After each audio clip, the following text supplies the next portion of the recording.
Here we have Filmfax #2. It's from 1986. I grade this as a fine to very fine with near white pages, Owl 9, and take a quick look at any issues it might have. Just only slight, very slight bending along the top edge on the back cover. The corners are nice, and the midsection, it's nice. You can see the light reflecting off of it, I think. And let's see, up at the top here, there's a slight imperfection there. Try to get the light reflecting off of that. Bottom corner looks pretty nice. Not completely trouble-free, but pretty close. And the spine. Not too much wrong with this. I call it a fine to very fine. It's an overall nice copy, but it's been, I guess it's probably been read at least once, and it's about to be read again, because I'm going to give you a page-by-page look through it. And I gave this an Owl 9 as far as the pages don't look 100% white, but they're pretty close. Definitely near that. Invaders from Mars, one of my all-time favorite movies. It's kind of like comes across to me as kind of psychedelic, just the angles, and I mean, there again, I saw it as a kid, and so you have a different perspective. You watch something when you're 10, and then you see it again when you're 50, and you look at it differently than somebody who's seen it for the first time and they're 50 or something like that, right? So, but anyways, this has got a lot of, I'll just let you take a look at the things that are in this, the different articles that are here, including Gumby. I used to love that show in the 60s when I was a kid. And this is in HD, so you might be able to actually pause and read this.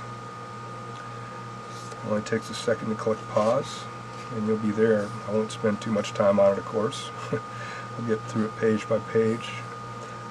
We've got some lobby cards there.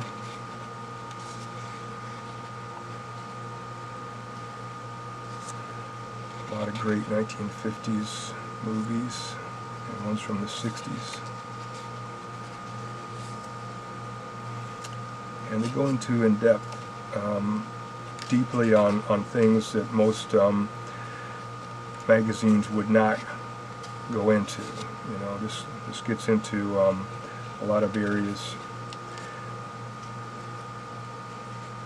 So that's what makes it interesting. I guess this is a continuation of the story in the first issue, Space Patrol article.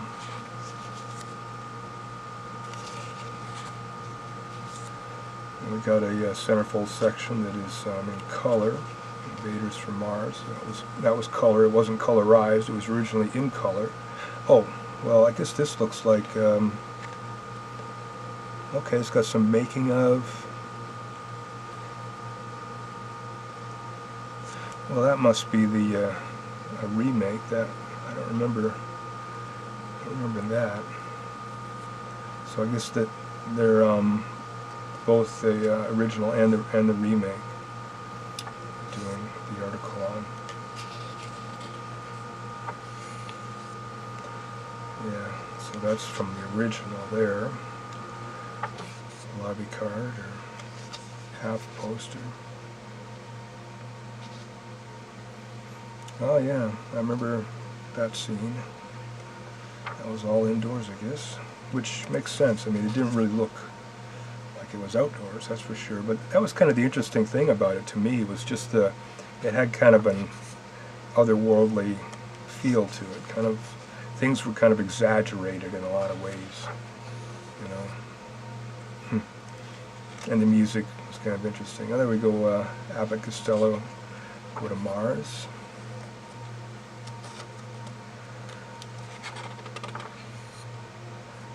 Lost City, Jules Verne. And a lot of these things that are in the advertisements, like Sinister Cinema, they've been a long-time advertiser in Filmfax, and this issue goes, I guess, to 62 pages there.